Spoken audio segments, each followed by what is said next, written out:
Good afternoon, everyone. The next topic I will tell you mode బాహుళకము బాహుళకము అయితే mode అనేది మనకి average calculate చేసే పద్ధతులలో ఫస్ట్ మెథడ్ అంక మధ్యమము, రెండోది మధ్యగతము, మూడోది బాహుళకము. So the first one arithmetic mean, median second one, third one mode. So third మెథడ్లో మనం యావరేజ్ క్యాలిక్యులేట్ చేసే విధానం గురించి తెలుసుకుంటున్నాం. ఏ విధంగా మనం మోడ్ని క్యాలిక్యులేట్ చేయాలి. సో మనం మోడ్ క్యాలిక్యులేట్ చేసే విధానం, mode may be defined as the value that occurs most frequently in a statistical distribution. In French language, mode means passion. So around this value, there is high concentration of the values. బాహుళకం అనేది స్థానపు బాహుళకంలో ఒకటి. అయితే సగటు లెక్కించే విధానాలలో బాహుళకం మూడో పద్ధతి. Average calculation మెథడ్స్లో బాహుళకం మోడ్ థర్డ్ మెథడ్. సో ఈ థర్డ్ మెథడ్ని ఉపయోగించి మనం యావరేజ్ క్యాలిక్యులేట్ చేయడంలో మనకి డేటా అనేది స్టాటిస్టికల్ డిస్ట్రిబ్యూషన్ ప్రకారం మనం డేటా అనేది ఎక్కువగా ఉన్నప్పుడు, సో మోస్ట్ డేటా వాల్యూస్ అనేవి మనకి ఉన్నప్పుడు ప్రాబ్లమెటిక్లో కానీ, సో మనం కలెక్ట్ చేసిన డేటా మొత్తం కూడా ఎక్కువగా మోస్ట్ వాల్యూస్ అనేవి మనకు వస్తున్నప్పుడు దాన్ని మనం సింప్లిఫై చేసి, సో డివిజన్ చేసుకుని స్టాటిస్టికల్ డిస్ట్రిబ్యూషన్ మెథడ్ డిస్ట్రిబ్యూషన్ అనేది మనం ఉపయోగించుకొని ఇక్కడ సో మొత్తం అంతా డిస్ట్రిబ్యూట్ చేసి ఫైనల్గా మోడ్ ద్వారా మనం యావరేజ్ అనేది ఈజీగా క్యాలిక్యులేట్ చేయొచ్చు. సో డేటా ఎక్కువగా ఉన్నప్పుడు దాన్ని మనం సింప్లిఫై చేసి దాన్ని మనం యావరేజ్ క్యాలిక్యులేట్ చేయడానికి ఈజీ మెథడ్ మోడ్ అని చెప్పవచ్చు. ఇది గణాంక సగటు అని బాహుళకంగా మనం పిలువబడుతుంది. అయితే అత్యధిక పౌనఃపున్యం, సో పౌనఃపున్యం ఎక్కువగా ఉన్నప్పుడు ఈ బాహుళకాన్ని మనం లెక్కించడం జరుగుతుంది. ఈ బాహుళకాన్ని ఉపయోగించి ఎక్కువ పౌనఃపున్యాన్ని మనం ఏ విధంగా ఆ పౌనఃపున్యం ద్వారా సగటుని లెక్కించవచ్చు అనే అంశాలన్నీ కూడా ఈ బాహుళకంలోనే మనకు తెలుస్తాయి. అయితే ఇక్కడ ఎక్కువగా మనకి దత్తాంశానికి అంత ఇంపార్టెంట్ అనేది మనం ఇవ్వం. అంటే డేటా వాల్యూస్ కంటే ఫ్రీక్వెన్సీకే మనం ఇక్కడ మస్ట్ అండ్ ఇంపార్టెంట్ ఇస్తాం. అందుకని ఫ్రీక్వెన్సీ ద్వారా మనం ఈ మోడ్ క్యాలిక్యులేషన్ అనేది చేయడం జరుగుతుంది. సో ఇచ్చిన డేటా వాల్యూస్ ఎక్కువగా ఉన్నప్పుడు ఆ డేటా వాల్యూస్ని సింప్లిఫై చేసుకుంటాం. అలానే డేటా వాల్యూస్తో కాకుండా మనం ఫ్రీక్వెన్సీ టేబుల్, ఫ్రీక్వెన్సీకి పౌనఃపున్యానికి ఎక్కువ ఇంపార్టెన్స్ ఇచ్చి దాని ద్వారా మనం బాహుళకం అనేది క్యాలిక్యులేట్ చేయాలి. అయితే ఈ బాహుళకం మోడ్ లా మోడ్ అనే షేప్ ఉంటుంది. సో బాహుళకం shape mode shape L mode, mode shape L mode. బాహుళకం లా ఆకారంలో ఉంటుంది. మోడ్ అనేది ఫ్రెంచి పదం నుండి ఆవిర్భవించింది. సో ఇది ఎక్కువగా అక్కడ చలామణిలో ఉండేది, ఫ్రెంచ్ వారి నుండి మనకి రావడం జరిగింది. అయితే ఇది ఎక్కువ ప్రజా ఆమోదం పొందిన అంశాన్ని మనం సింప్లిఫై చేసి కనుక్కునే విధానం బాహుళకం అని చెప్పవచ్చు. అంటే మోస్ట్ పాపులారిటీ ఎక్కువగా మనకి వాల్యూస్ అనేవి ఇచ్చినప్పుడు దాన్ని మనం సింప్లిఫై చేసి, సో దాన్ని హై కాన్సన్ట్రేషన్ ఆఫ్ వాల్యూస్ని ఈజీగా మనం సింప్లిఫై చేయడానికి ఈ మోడ్ ఫార్ములాని మనం ఉపయోగిస్తాం. ఈ మోడ్ ఫార్ములా ద్వారా మనం పౌనఃపున్య విభాజనంలో సాపేక్షిక పరమ గరిష్టత వచ్చే చలరాశి విలువ కూడా మనం తెలుసుకోవడం జరుగుతుంది. సో ఈ విధంగా బాహుళకాన్ని మనం గణించవచ్చు. అయితే ఒక డెఫినిషన్ అబ్జర్వ్ చేస్తే అకార్డింగ్ టు ఏఎం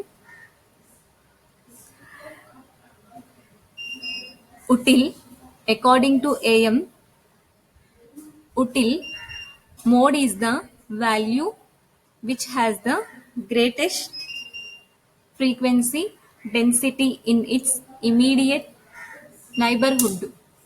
అయితే ఇక్కడ మనకి ఉటిల్ అనే ఒక డెఫినేషన్ని మనం అబ్జర్వ్ చేస్తే ఉటిల్ ఏం చెప్తున్నారంటే ఆయన సమీపంలో అంటే మన ఇరుగు పొరుగులో మన చుట్టుపక్కల ఏమైతే మనం డేటా వాల్యూస్ని కలెక్ట్ చేసామో సో ఆ డేటా వాల్యూస్ ప్రకారం మనకున్న ఫ్రీక్వెన్సీని మనం పౌనఃపున్యాన్ని అబ్జర్వ్ చేస్తే అందులో ఎక్కువ పౌనఃపున్యం కలిగిన విలువను మోడ్ అని చెప్పవచ్చు. మనం కలెక్ట్ చేసిన డేటా వాల్యూస్ ప్రకారం దాని నుండి మనం తీసుకునే ఫ్రీక్వెన్సీ పౌనఃపున్యాన్ని చూసినప్పుడు అందులో ఎక్కువ మోస్ట్ అండ్ వాల్యూస్ని మనం మోడ్గా తీసుకోవడం జరుగుతుంది అని ఉటిల్ చెప్తున్నారు.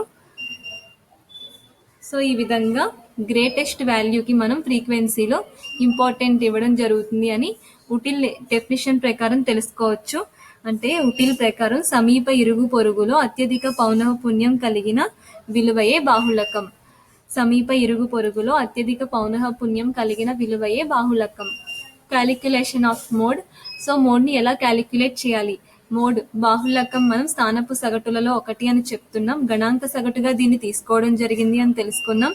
అంక మధ్యమం మధ్యగతం వలె బాహుళకాన్ని 3వ పద్ధతిలో మనం తీసుకుని సో దీన్ని ఉపయోగించి కూడా మనకి ఇచ్చిన దత్తాంశాన్ని మరింత సింప్లిఫై చేసుకోవడం ఎక్కువ దత్తాంశం ఉన్నప్పుడు, అలాగే పౌనఃపున్యంలో అత్యధిక విలువకు ఇంపార్టెన్స్ ఇవ్వడం. సో ఈ విధంగా మనం మోడ్ని క్యాలిక్యులేట్ చేస్తున్నాం. అంటే మనం చేసే యావరేజ్ క్యాలిక్యులేషన్లో ఎక్కువ హయ్యర్ మోస్ట్ ఫ్రీక్వెన్సీ వాల్యూకి ఇంపార్టెన్స్ ఇస్తూ మనం మోడ్ వాల్యూని ఫైండ్ అవుట్ చేస్తున్నాం. సో ఇది మనకి యావరేజ్ క్యాలిక్యులేషన్లో ఇంపార్టెంట్ మెథడ్ అని చెప్పవచ్చు. అదేవిధంగా బాహుళకం మోడ్ని మనం జెడ్తో మనం డినోటెడ్ చేయడం జరిగింది. మోడ్ని మనం జెడ్తో డినోటెడ్ చేస్తున్నాం. This term is mode Z. So calculation of mode, arithmetic mean, median. So ఈ 2 మెథడ్స్కి ఏదైతే మనం ఉపయోగించామో మోడ్ క్యాలిక్యులేషన్లో కూడా అదే విధంగా ఇండివిజువల్ సిరీస్, డిస్క్రీట్ సిరీస్, కంటిన్యూస్ సిరీస్ని మనం యూజ్ చేయాలి. అయితే calculation of mode individual series, the term are arranged in any order, ascending or descending order. If each term of the series is occurring once, then there is no mode. Otherwise, the value that occurs maximum times is known as mode. Mode is often denoted by Z. మోడ్ని మనం జెడ్తో సూచిస్తున్నాం. అయితే వ్యక్తిగత శ్రేణుల్లో మనం బాహుళకాన్ని లెక్కించేటప్పుడు ఆరోహణ అవరోహణ క్రమాల్లో మనం అమర్చుకుంటూ దాని నుండి మనం ఏదైతే మనకి ఇక్కడ వ్యక్తిగత శ్రేణుల్లో రిపీటెడ్ నెంబర్ ఆఫ్ టైమ్స్ రిపీటెడ్గా వస్తుందో వాల్యూ, ఎందుకంటే ఇండివిజువల్ వాల్యూస్ కాబట్టి దాన్ని ఇక్కడ మనం ఎక్కువగా వచ్చిన వాల్యూస్ కాబట్టి దాన్నే ఆ డేటా వాల్యూస్ నుండే మనం మోడ్ని సెలెక్ట్ చేసుకుంటున్నాం. బాహుళకం వ్యక్తిగత శ్రేణుల్లో చేసేటప్పుడు ఎక్కువగా రిపీటెడ్గా వచ్చే వాల్యూస్, ఎక్కువ బహుజనం పొందిన ఆమోదం పొందిన విలువను మనం ఇక్కడ వ్యక్తిగత శ్రేణుల్లో బాహుళకంగా తీసుకుంటున్నాం. అయితే method to calculate mode. First one, arrange the terms in ascending or descending order. Second, note the term occurring maximum times if it is or in unique 1. Third, this term is mode Z. అయితే మోడ్ని మనం బాహుళకాన్ని ఆరోహణ లేదా అవరోహణ క్రమంలో మార్చుకుంటున్నాం. Next, మనకి ఇక్కడ ఇచ్చిన డేటా వాల్యూస్ని మనం అబ్జర్వ్ చేసినప్పుడు రిపీటెడ్ మ్యాక్సిమం టైం, సో ఎక్కువగా ఏ టర్మ్ అయితే రిపీటెడ్గా నోట్ చేసుకున్నామో దాన్ని మనం మోడ్గా మనం ఫైండ్ అవుట్ చేయడం జరుగుతుంది. Third one, this term is mode. మోడ్ని దేంతో డినోట్ చేస్తున్నాం అంటే జెడ్తో డినోట్ చేస్తున్నాం. మోడ్ని మనం జెడ్తో బాహుళకంగా జెడ్ని సూచిస్తున్నాం.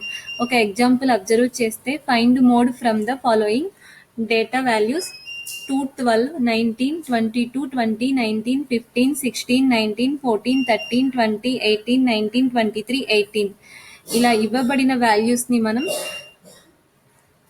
ఇక్కడ అసెండింగ్ డిసెండింగ్ ఆర్డర్ నేనేం ఫాలో అవ్వలేదు, ఎందుకంటే ఇక్కడ మనకి రిపీటెడ్ వాల్యూస్ని మనం తీసుకోవడం జరుగుతుంది. సో ఆ విధంగా కూడా మనం తీసుకోవచ్చు. లేదు అన్న అసెండింగ్ డిసెండింగ్ ఆర్డర్లో మనం నోట్ చేసుకుంటే ఈజీగా సింప్లిఫై చేసుకుని ఈజీగా మనం ఆన్సర్ని ఫైండ్ అవుట్ చేయొచ్చు. సో సులభంగా ఫైండ్ అవుట్ చేయడం కోసం ఆరోహణ అవరోహణ క్రమం ఈ బాహుళకంలో మనం ఉపయోగించుకోవచ్చు. తప్పనిసరి అయితే కాదు, కన్ఫామ్గా యూజ్ చేయాల్సిన అవసరం లేదు. అయితే ఇందులో ఎక్కువగా రిపీట్ అయిన values we get 16, so 4 times repeat అయింది. we get 12, 2 times రిపీట్ అయింది. So next repeated 22 times and next repeated other tens only once. So once only other tens. Thus z equal to 16.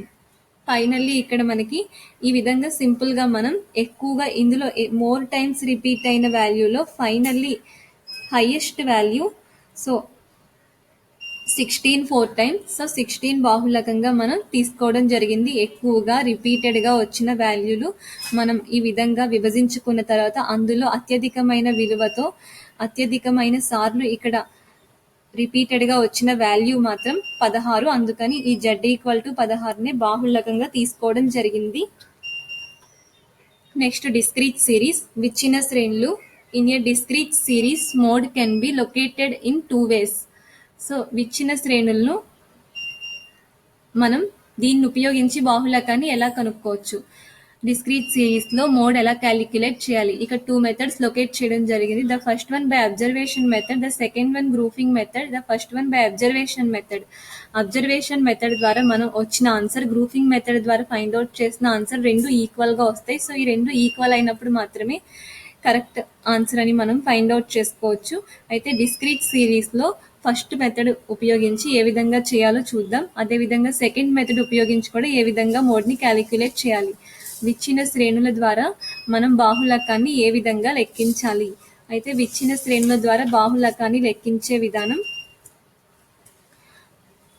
వర్గీకృత పట్టిక పద్ధతి, అలాగే పరిశీలన ద్వారా చేసే విధానం. మొదటి పద్ధతి పరిశీలన ద్వారా చేసే పద్ధతి, రెండవ పద్ధతి వర్గీకృత పద్ధతి ప్రకారం. ఫస్ట్ వన్ పరిశీలన ద్వారా by observation.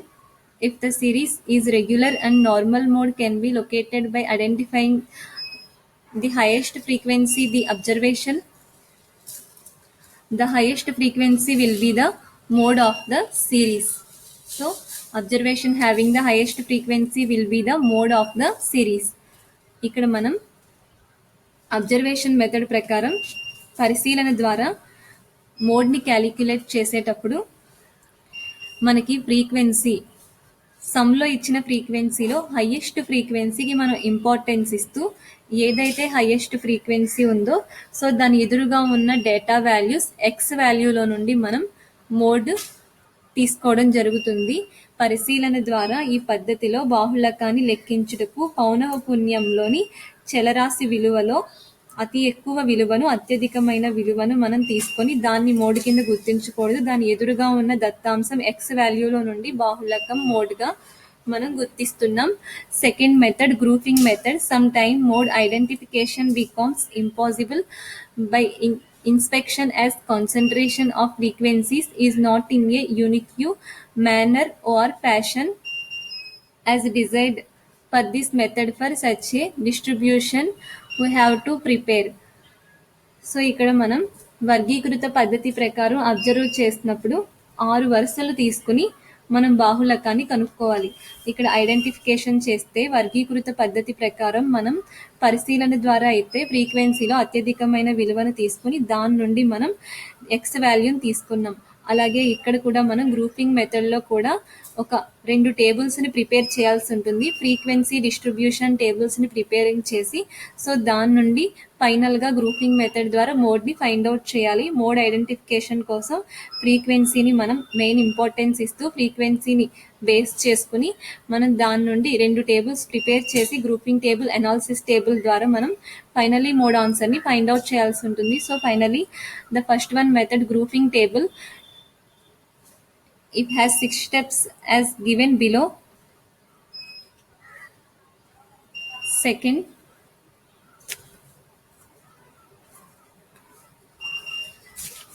Second point, frequencies are added in 2. First మనకి ఇచ్చిన ఫ్రీక్వెన్సీలో హైయెస్ట్ వాల్యూని మనం తీసుకుంటున్నాం ఫస్ట్ పాయింట్లో. సెకండ్ పాయింట్లో ఫ్రీక్వెన్సీని సెకండ్ అంటే రెండో కాలంలో 2 చెప్పున మనం పౌనఃపున్యాల్ని కలుపుకుంటూ రావాలి. Third point, leaving first item frequencies and added in 2. మనం ఇక్కడ థర్డ్ కాలంలో ఫస్ట్ ఫ్రీక్వెన్సీని లీవ్ చేసి 2 వాల్యూస్ చెప్పున యాడ్ చేసుకుంటూ రావాలి. Fourth point, frequencies are added in 3s. So మనం 4th కాలంలో 3 పౌనఃపున్యాలు చొప్పున యాడ్ చేసుకుంటూ రావాలి. So 5th point leaving first frequency. So frequencies are added in threes. So మొదటి పౌనఃపున్యాన్ని లీవ్ చేసి అదేవిధంగా 3 వాల్యూస్ చొప్పున మనం యాడ్ చేసుకుంటూ రావాలి. So 6th one leaving first 2 frequencies are added in threes. So మనం ఫస్ట్ ఫ్రీక్వెన్సీని 6th కాలం లీవ్ చేసి 3 పౌనఃపున్యాలు చొప్పున యాడ్ చేసుకుంటూ రావాలి. మొదటి పౌనఃపున్యాన్ని వదిలివేసి 3 పౌనఃపున్యాలు చొప్పున యాడ్ చేసుకుంటూ రావాలి. ఈ విధంగా 6 కాలమ్స్ ద్వారా మనం first table grouping table preparation చేసాం. ఫ్రీక్వెన్సీని బేస్ చేసుకుని పౌనఃపున్యాలని ఉపయోగించి మనం వర్గీకృత పట్టిక పద్ధతిని తయారు చేసాం. తర్వాత విశ్లేషణ పట్టిక తయారు చేయు విధానం. Analysis table second table. It has following steps note. Step 1 note highest total in each column. Step 2 note the variable and 81 variables each column corresponding to the total. So analysis table ప్రకారం మనం step 1 observe చేస్తే note highest total in each column. Step 2 note the variable in each column corresponding to the total. First కాలంలో highest ఫ్రీక్వెన్సీని మనం round చేసుకుందాం. So దానికి tick చేసుకుంటాం analysis table ప్రకారం. సో స్టెప్ 2లో మనం ఇక్కడ ఏదైతే మనం ఫస్ట్ టేబుల్లో గ్రూపింగ్ టేబుల్లో సెకండ్ కాలంలో హైయెస్ట్ వాల్యూకి రౌండ్ చేసుకుని ఎనాలిసిస్ టేబుల్లోకి వచ్చి సెకండ్ కాలంలో మనం ఇక్కడ ఏ హైయెస్ట్ వాల్యూస్ అయితే మనం కలిపితే ఆ వాల్యూ హైయెస్ట్ అయిందో ఆ రెండిటికి మనం టిక్ చేసుకోవాలి. స్టెప్ 3లో check if the total is of individual term or more 2 or 3 terms. So 2-3 చెప్పున మనం ఇక్కడ కలుపుకుంటూ ఇండివిజువల్ టర్మ్స్ని ఉపయోగించి మోడ్ని క్యాలిక్యులేట్ చేయడం జరుగుతుంది. సో ఇండివిజువల్ టర్మ్స్ ప్రకారం ఇక్కడ మనం థర్డ్ కాలంలో హైయెస్ట్ వాల్యూ మనకి గ్రూపింగ్ టేబుల్లో రావడానికి ఏమైతే మనం వాల్యూస్ యాడ్ చేసామో ఆ 2-3 వాల్యూస్ని బేస్ చేసుకుని ఇక్కడ థర్డ్ కాలంలో 2 or 3 వాల్యూస్కి టిక్ చేయాల్సి ఉంటుంది. So next step 4 if the total consists of 2 or more frequencies, all such variables have to be marked as tick or into mark. So ఈ స్టెప్ 4లో మనం ఫైనల్లీ కూడా ఇక్కడ కూడా సేమ్ ప్రొసీజర్. సో గ్రూపింగ్ టేబుల్లో highest value రావడానికి ఆ step 4లో so ఇక్కడ మనం స్టెప్ 4 కాలంలో కూడా మనం టిక్ చేయాల్సి ఉంటుంది ఏవేవి కలిపితే ఆ వాల్యూ వచ్చిందో. Step 5 count or marks in each column. So మనం ఇక్కడ కూడా అక్కడ అంత వాల్యూ రావడానికి సో ఆ వాల్యూ హైయెస్ట్ అవ్వడానికి ఏ వాల్యూస్ యాడ్ చేసామో రౌండ్ చేసుకున్న ఫిగర్ని సో దానికి సంబంధించి మనం ఇక్కడ గుర్తుగా టిక్ చేయాల్సి ఉంటుంది. గ్రూపింగ్ టేబుల్ కంపేరింగ్ చేసుకుంటూ ఎనాలిసిస్ టేబుల్ టిక్ మార్క్స్ పెట్టుకుంటూ మనం సో స్టెప్ 6 కాలమ్ను కూడా మనం చూసుకుంటే variable with maximum marks denotes mode. So ఇక్కడ కూడా మనం మోడ్ని క్యాలిక్యులేట్ చేయడానికి స్టెప్ 6 కాలం ప్రకారం కూడా టిక్ చేయాల్సి ఉంటుంది. అందులో స్టెప్ 6లో ఏ వాల్యూస్ అయితే యాడ్ చేసామో అక్కడ రౌండ్ ఫిగర్ చేసుకున్నవి సో ఇక్కడికి వచ్చి మనం ఆ రౌండ్ ఫిగర్ ఎన్ని వాల్యూస్ కలిపితే ఆ రౌండ్ ఫిగర్ వచ్చిందో దానికి మనం టిక్స్ చేయాల్సి ఉంటుంది. సో ఈ విధంగా మనకి finally step 1, step 2, step 3, step 4, step 5, step 6 స్టెప్స్ని ఉపయోగించి మనం మోడ్ని క్యాలిక్యులేట్ చేసే విధానం తెలుసుకుందాం. ఎగ్జాంపుల్గా ప్రాబ్లం చూస్తే క్లియర్గా ఉంటుంది. Example find mode from the following data. ఈ క్రింది ఇచ్చిన దత్తాంశం నుండి బాహుళకాన్ని లెక్కించండి. X value 5, 10, 15, 20, 25, 30, 35 so etcetera. F 1, 3, 4, 9, 11, 12, 3, 2, 2 so ఇలా రిపీటింగ్ చేసుకుంటూ మనకి అటు డేటా వాల్యూస్ ఫ్రీక్వెన్సీ ఇవ్వడం జరిగింది. దీన్ని మనం అబ్జర్వేషన్ మెథడ్ ప్రకారం చూస్తే ముందుగా మనం X value frequency value so ఇందులో ఫ్రీక్వెన్సీ వాల్యూలో highest value 12th. So 12th ఎదురుగా ఉన్న 30 మనకి అబ్జర్వేషన్ మెథడ్ ప్రకారం 12th హైయెస్ట్ వాల్యూ కాబట్టి జెడ్ 30 అయింది. So Z equal to 30. బాహుళకము పౌనఃపున్యంలో అత్యధికమైన విలువ 12 దాని ఎదురుగా ఉన్న ఎక్స్ విలువ 30. సో దాన్ని Z=30ని బాహుళకంగా తీసుకోవడం జరిగింది. అయితే నెక్స్ట్ అబ్జర్వేషన్ మెథడ్ తర్వాత గ్రూపింగ్ మెథడ్ అబ్జర్వ్ చేస్తే 2 టేబుల్స్ ప్రిపరేషన్లో first table grouping table. So x values అనేవి నోట్ చేయడం జరిగింది. సెకండ్ ఫ్రీక్వెన్సీ దాన్ని ఫస్ట్ కాలం కింద, నెక్స్ట్ సెకండ్ కాలం కింద ఫ్రీక్వెన్సీని ఫస్ట్ కాలం, దాని తర్వాత second, third, fourth, fifth, sixth prepare చేసుకోవాలి. So x values as it ఈస్గా నోట్ చేసి ఫ్రీక్వెన్సీలో ఫస్ట్ కాలంలో హైయెస్ట్ వాల్యూ 12. సో అది దాన్ని రౌండ్ ఆఫ్ చేసుకుంటూ సెకండ్ కాలం ప్రిపేర్ చేసుకోవాలి కాబట్టి ఫస్ట్ 2 వాల్యూస్ ఫ్రీక్వెన్సీలో యాడ్ చేసుకుంటే 4. అలా 1 by 1 యాడ్ చేసుకుంటూ 2 వాల్యూస్ చెప్పిన మళ్ళీ సెకండ్ కాలంలో హైయెస్ట్ వాల్యూకి రౌండ్ చేసుకోవాలి. థర్డ్ కాలంలో ఫస్ట్ వాల్యూ లీవ్ చేసి ఫ్రీక్వెన్సీలో 2 వాల్యూస్ చెప్పిన యాడ్ చేసుకుంటే సో థర్డ్ కాలం అనేది ఈచ్ అండ్ ఎవరీ వన్ అలా చేసుకుంటూ వెళ్తే కంప్లీట్ అవుతుంది. ఫోర్త్ కాలంలో కూడా మనం ఫస్ట్ 3 వాల్యూస్ చెప్పిన యాడ్ చేసుకుంటూ వెళ్తే సో ఫోర్త్ కాలం అనేది ఈచ్ అండ్ ఎవ్రీ వన్ అలా కంప్లీట్ అవుతుంది. ఫిఫ్త్ కాలంలో కూడా ఫస్ట్ వన్ ఫ్రీక్వెన్సీలో లీవ్ చేసి 3 వాల్యూస్ చెప్పిన యాడ్ చేసుకుంటూ వెళ్తే ఫిఫ్త్ కాలం కంప్లీట్ అవుతుంది. సిక్స్త్ కాలం కూడా ఫస్ట్ 2 వాల్యూస్ లీవ్ చేసి నెక్స్ట్ 3 చెప్పిన మనం యాడ్ చేసుకుంటూ వెళ్ళినప్పుడు సిక్స్త్ కాలం కూడా కంప్లీట్ అవుతుంది. వీటన్నిటిలోనూ హైయెస్ట్ వాల్యూకి రౌండ్ చేసుకుని ఉంచుకుంటాం. సో దీన్ని తీసుకొని ఎనాలిసిస్ టేబుల్ చేయాలి. ఈ విధంగా మనం మోడ్ని క్యాలిక్యులేట్ చేయొచ్చు. అయితే నెక్స్ట్ ఎగ్జాంపుల్, ఈ ఎగ్జాంపుల్ కూడా సేమ్ ముందు ప్రొసీజర్ లాగే ప్రిపేర్ చేయడం జరిగింది ఈ గ్రూపింగ్ టేబుల్ని. సో ఇక్కడ mode Z= observation method 38 frequency highest. So X=157. So Z=157. Analysis table preparation column first, second, third, fourth, fifth, sixth total. So ఈ విధంగా మనం విశ్లేషణ పట్టిక నోట్ చేసాం. కాలం అనగా మనకి ఇచ్చిన ఎక్స్ వాల్యూస్ని మనం ఇక్కడ 1 by 1 నోట్ చేసాం. ఫస్ట్ కాలంలో ఇక్కడ ఫ్రీక్వెన్సీ నోట్ చేయకుండా ముందు గ్రూపింగ్ టేబుల్లో ఫ్రీక్వెన్సీ 38 రౌండ్ చేసాం. సో అందుకు మనం 157 ఎదురుగా టిక్ చేస్తాం. సో ముందు ఫ్రీక్వెన్సీ సెకండ్ కాలంలో 58 రౌండ్ చేసాం హైయెస్ట్.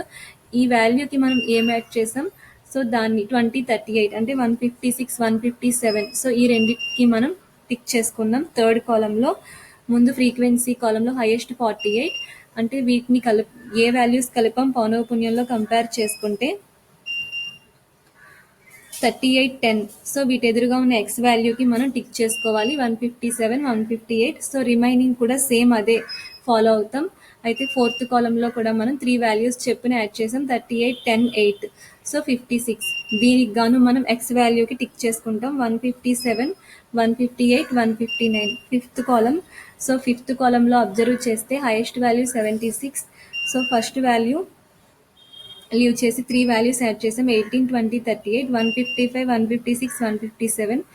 ఈ 3 వాల్యూస్కి మనం ఎనాలిసిస్ టేబుల్లో టిక్ చేసుకుంటాం. సిక్స్త్ కాలం వచ్చేసరికి 68 హైయెస్ట్ వాల్యూ, 2 వాల్యూస్ ఫ్రీక్వెన్సీలో లీవ్ చేసాం 20, 38, 10. ఈ 3 వాల్యూస్ కలిపాం. ఈ 3 వాల్యూస్కి మనం ఎక్స్ వాల్యూ చూస్తే 156, 157, 158. సో ఈ 3 వాల్యూస్కి ఎనాలిసిస్ టేబుల్లో టిక్ చేయాలి 156, 157, 158. సో వీటన్నిటి ప్రకారం కౌంటింగ్ చేసుకోవాలి. సో ఇలా మనం పక్కకి సైడ్కి కౌంట్ చేసుకున్నప్పుడు 150 ఎదురుగా 0, ఎలాంటి మార్క్స్ లేవు. So first mark 1, 3 marks, 6 marks, 3 marks, 1 mark. So ఈ విధంగా లేని వాటికి డాష్ పెట్టుకుని ఉన్న వాటికి మార్క్స్ నోట్ చేసాం. మళ్ళీ ఈ మార్క్స్లో హైయెస్ట్ మార్క్స్ వచ్చేసరికి 6 మార్క్స్. ఈ 6 Z= ఇక్కడ మనకి 6 ఎదురుగా Z= X value 157. Observation method ప్రకారం 38 frequency highest. So X value 157. So grouping method ప్రకారం Z= 157 ఈక్వల్గా వచ్చినప్పుడు ఈ ప్రిపరేషన్ అనేది రైట్ అవుతుంది. ఈ విధంగా మనం బాహుళకాన్ని వర్గీకృత పద్ధతి, పరిశీలన పద్ధతి ద్వారా చేస్తాం. వర్గీకృత పద్ధతి, పరిశీలన పద్ధతి అయితే గనక డైరెక్ట్గా చేసేస్తాం. వర్గీకృత పద్ధతి అయితే 2 టేబుల్స్ ప్రిపేర్ చేయాలి, grouping table, analysis table. Grouping table, వర్గీకృత పట్టిక, విశ్లేషణ పట్టిక. వర్గీకృత పట్టిక వచ్చేసరికి ఫస్ట్ కాలంలో మనం 2 చెప్పిన పౌనఃపున్యాలను కలుపుకుంటూ వస్తాం. ఈ ఎక్స్, ఎఫ్ తీసుకుంటాం పౌనఃపున్యం. అయితే పౌనఃపున్యాన్ని మొదటి కాలం కింద అలా మనం 6 కాలమ్స్కి టిక్ చేసుకోవాలి. టోటలీ టేబుల్ 7 కాలమ్స్తో రిపీట్ అవుతుంది. ఫస్ట్ కాలంలో హైయెస్ట్ అత్యధికమైన పౌనఃపున్యానికి రౌండ్ చేస్తాం. సెకండ్ కాలంలో హైయెస్ట్ అత్యధికమైన పౌనఃపున్యానికి round. Third column first column 2 చెప్పిన యాడ్ చేస్తే సెకండ్ కాలం కంప్లీట్ అవుతుంది. థర్డ్ కాలంలో మళ్ళీ ఫస్ట్ కాలంలో ఫస్ట్ ఒకటి లీవ్ చేసి 2 చెప్పున ఫోర్త్ కాలంలో 3 చెప్పున యాడ్ చేసుకోవాలి. ఫిఫ్త్ కాలంలో ఒకటి లీవ్ చేసి 2 చెప్పున కలపాలి. సిక్స్త్ కాలంలో 2 లీవ్ చేసి 2 వదిలివేసి 3 చెప్పున కలపాలి. ఈ విధంగా ప్రతి కాలంలోనూ హైయెస్ట్ వాల్యూకి మనం టిక్ చేసుకుంటాం. సో ఈ విధంగా ఎనాలిసిస్ టేబుల్ చూస్తాం.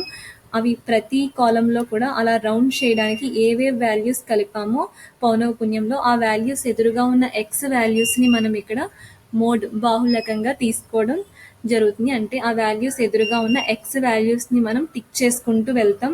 ఈ 6th కాలమ్స్ కంప్లీట్ చేసిన తర్వాత కౌంటింగ్ చేసుకుంటాం. కౌంటింగ్లో హైయెస్ట్ వాల్యూకి రౌండ్ చేస్తాం.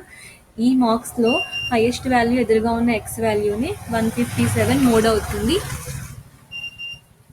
ఈ విధంగా బాహుళకాన్ని వ్యక్తిగత శ్రేణుల్లో విచ్ఛిన్న శ్రేణుల్లో కూడా లెక్కించవచ్చు. వ్యక్తిగత శ్రేణుల్లో అయితే రిపీటెడ్ నెంబర్, విచ్ఛిన్న శ్రేణుల్లో అయితే ఈ విధంగా లెక్కిస్తాం. ఇండివిజువల్ సిరీస్, రిపీటెడ్ నెంబర్, ఎక్కువ సార్లు పునరావృతమైనది.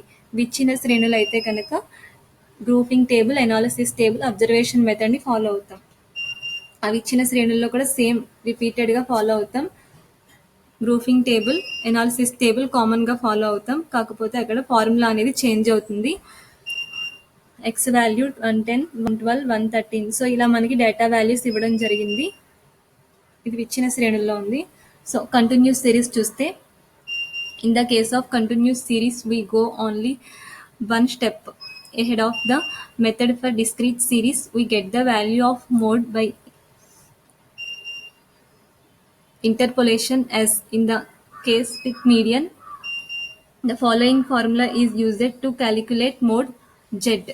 సో ఇక్కడ మనం కంటిన్యూస్ సిరీస్, ఇందులో ఎక్కడైతే డిస్క్రీట్ సిరీస్లో ఏదైతే ఫాలో అయ్యామో సేమ్ అదే మెథడ్ ఇక్కడ కూడా రిపీట్ అవుతుంది.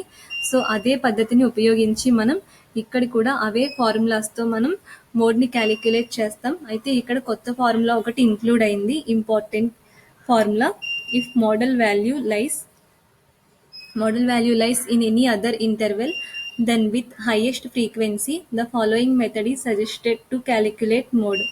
ఇక్కడ మనం హైయెస్ట్ ఫ్రీక్వెన్సీకి ఇంపార్టెంట్ ఇస్తూ ఈ న్యూ ఫార్ములాను ఉపయోగించి, కొత్త ఫార్ములాను ఉపయోగించి అవి ఇచ్చిన శ్రేణులు కంటిన్యూస్ సిరీస్లో మోడ్ని క్యాలిక్యులేట్ చేయాలి. L equal to is the lower limit of model interval. So ఇక్కడ మనం మోడ్ని క్యాలిక్యులేట్ చేసే విధానం చూస్తే, క్లాస్ ఇంటర్వెల్ ఒక ప్రాబ్లం ఉంది. ఇది ఇంక్లూజివ్ సిరీస్లో ఉంది. దీన్ని మనం ఎక్స్క్లూజివ్ సిరీస్లోకి మార్చి మోడ్ అనేది క్యాలిక్యులేట్ చేయాలి.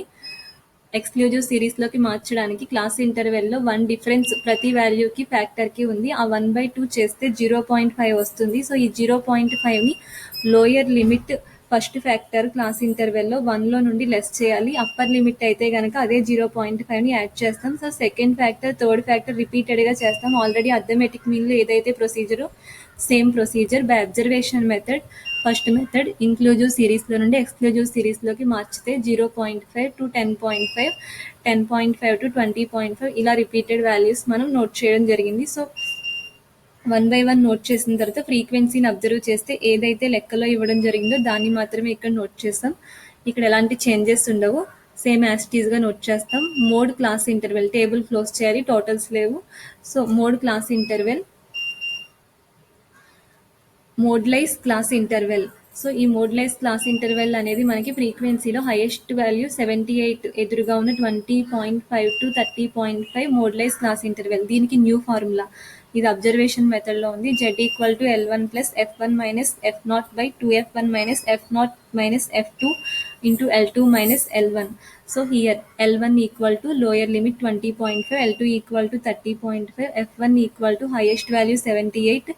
సో ఫ్రీక్వెన్సీ కాలంలో ఉంది. F0 equal to 78 highest value పైన, 26 F0, 78 హైయెస్ట్ వాల్యూ కింద, F2 equal to 24, Z equal to 20.5. So F1 78 minus 26 by 2 into 78 minus 26 minus 24, 30.5 minus 20.5. So ఇది మనం క్యాన్సిల్ చేసుకునేటప్పుడు 20.5 ప్లస్ 52, దీంట్లో దీన్ని లెస్ చేస్తే 52 వస్తుంది. సో కింద 2 into 78 -26 -24 దీన్ని క్యాన్సిలేషన్ చేసినప్పుడు ఫైనల్‌గా 156 -50 సో 30.5 -20.5 10. ముందుగా దీనికి మనం కావాలంటే రెండో స్టెప్ కూడా వేసుకోవచ్చు. డైరెక్ట్‌గా కూడా క్యాలిక్యులేషన్ చేయొచ్చు. 2 × 78 చేసి సో మళ్ళీ ఆ వచ్చిన వాల్యూలో నుండి 26 -24 లెస్ చేసుకోవచ్చు. సో అలా కూడా చేసుకోవచ్చు. లేదంటే 2 × 78 156 26 24 minus into minus plus add చేస్తే 50. సో ఈ 50లో నుండి మనం 156ని లెస్ చేసాం.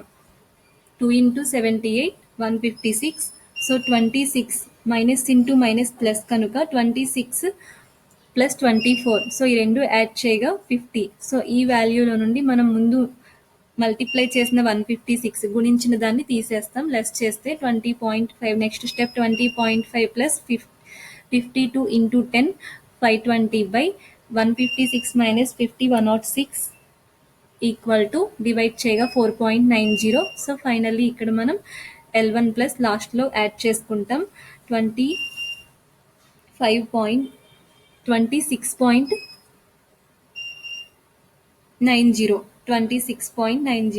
సో ఫైనల్లీ ఆన్సర్ మనం ఈ విధంగా ఫైండ్ అవుట్ చేయడం జరుగుతుంది.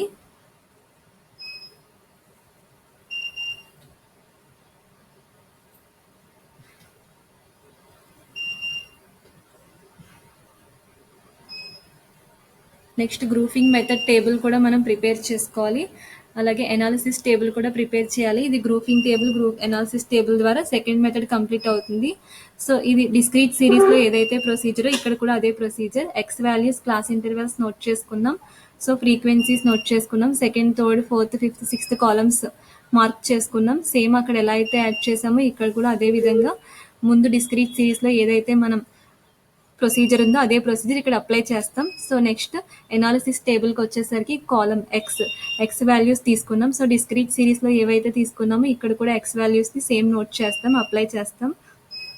నెక్స్ట్ ప్రొసీజర్ కూడా సేమ్ ఇక్కడ రిపీట్ చేస్తాం ఎనాలిసిస్ టేబుల్లో. ఇక్కడ వరకు కంప్లీట్ అయిన తర్వాత ఇక్కడ డైరెక్ట్గా మనం మోడ్ అనేది ఇక్కడ హైయెస్ట్ మార్క్స్ నుండి తీసుకోలేం, ఎందుకంటే ఇది క్లాస్ ఇంటర్వెల్ కనుక దీనికి ఫార్ములా అప్లై చేయాలి. అబ్జర్వేషన్ మెథడ్ ప్రకారం ఏ విధమైన ఫార్ములా అప్లై చేసామో సేమ్ ప్రొసీజర్ రిపీటెడ్గా ఇక్కడ కంటిన్యూ అవుతుంది. Mode lies class interval.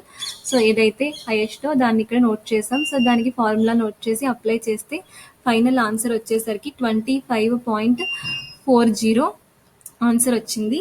So ముందులో కూడా 25.40 answer. Z value equal to 25.40. So అదేవిధంగా mean, mode and median minus their interrelation. ఒక్కొక్కసారి అంక మధ్యమం, మధ్యగతం, బాహుళకం ఈ మూడింటికి ఇంటర్ రిలేషన్ ఉంటుంది. సో ఆ విధంగా కూడా మనం ఈ మూడు పద్ధతులని ఉపయోగించి కూడా బాహుళకాన్ని లెక్కించవలసిన అవసరం ఉంటుంది. Mode is the most popular term of the series and can be located easily, but its drawbacks or demerits are too big to discard it.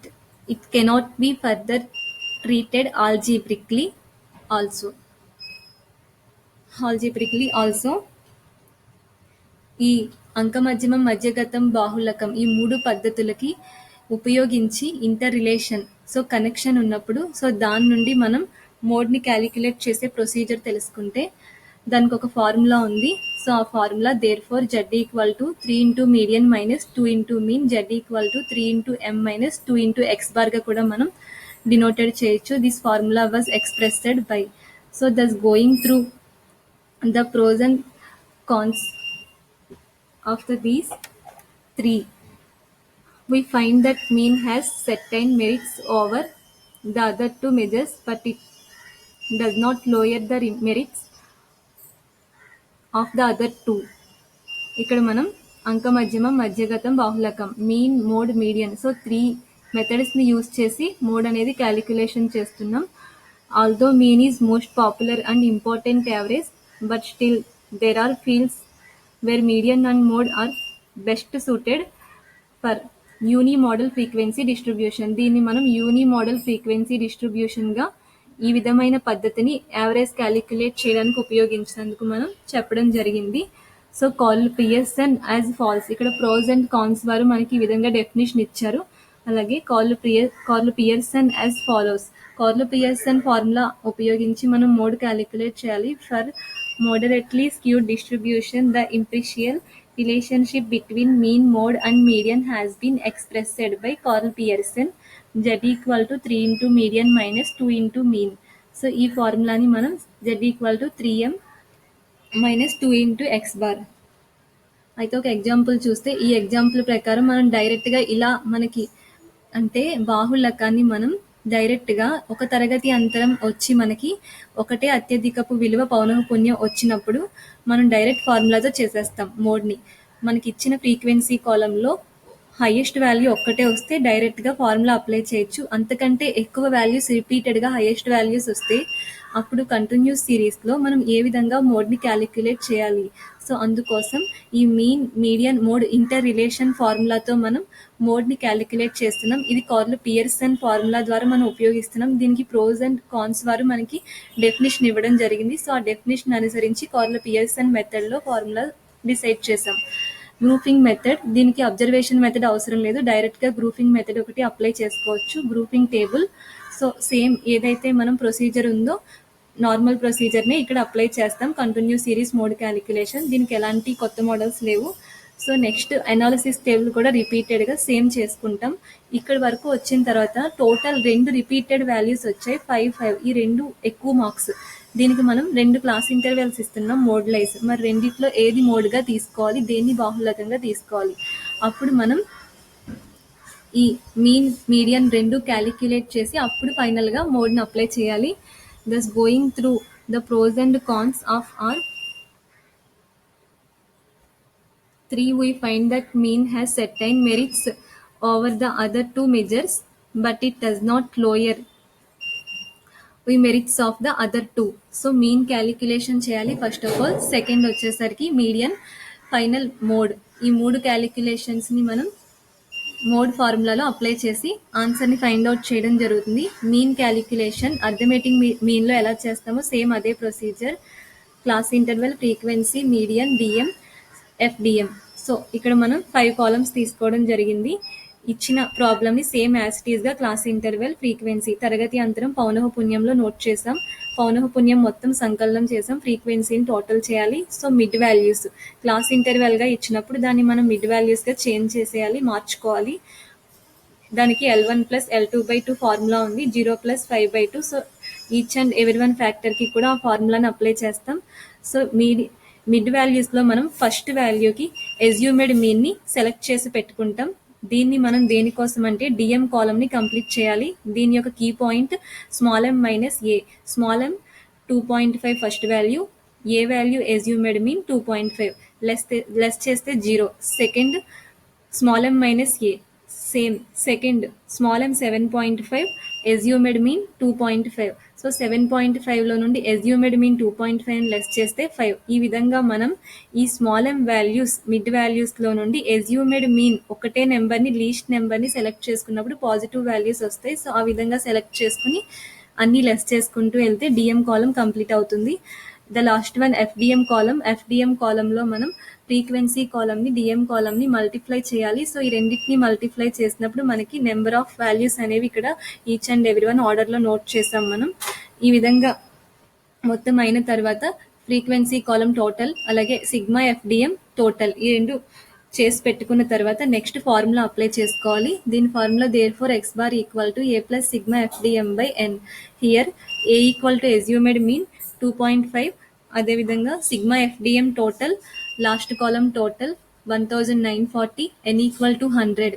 So formula x bar equal to A plus 2.5 plus sigma fdm 1940/n value 100. So divide చేయగా x bar equal to 2.5 plus 19.4.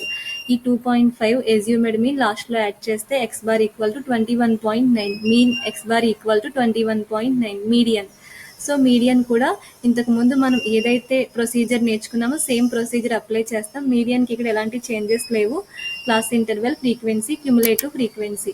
Cumulative ఫ్రీక్వెన్సీలో నుండి first value అక్కడ transfer చేస్తాం. దాని నుండి మనం ఫ్రీక్వెన్సీలోకి క్రాస్గా మనం యాడ్ చేసుకుంటూ వెళ్తే క్యుములేటివ్ ఫ్రీక్వెన్సీలో లాస్ట్ వాల్యూ, ఫ్రీక్వెన్సీలో నెంబర్ ఆఫ్ టోటల్ 100 రెండు సరి సమానం ఈక్వల్గా వచ్చినప్పుడు మనం కింద ఫార్ములా అప్లై చేయాలి. Small m equal to n/2 ఎత్ item, small m equal to 100/2 ఎత్ ఐటమ్. సో 50 ఎత్ ఐటమ్. ఈ 50 ఎత్ ఐటమ్ మనకి ఫ్రీక్వెన్సీ క్యుములేటివ్ ఫ్రీక్వెన్సీలో 65లో ఫ్రీక్వెన్సీ కాలంలో క్లాస్ ఇంటర్వెల్ని తీసుకున్నాం 20 to 25. దీన్ని మనం ఫార్ములా అప్లై చేస్తే m equal to L1 plus L2 minus L1/f m minus c ఫార్ములాని ఎక్స్ప్లెయిన్ చేసి సో దాన్ని అప్లై చేసి క్యాన్సిలేషన్ అయితే ఫైనల్ మీడియన్ మధ్యగతం యొక్క ఆన్సర్ 21.42. ఇది మనం ముందు అంక మధ్యమం మధ్యగతం అర్థమెటిక్ మీన్ మీడియన్ చేసినప్పుడు అక్కడ ఏదైతే మోడలో సేమ్ అదే మోడల్, ఇక్కడ ఎలాంటి చేంజెస్ లేవు.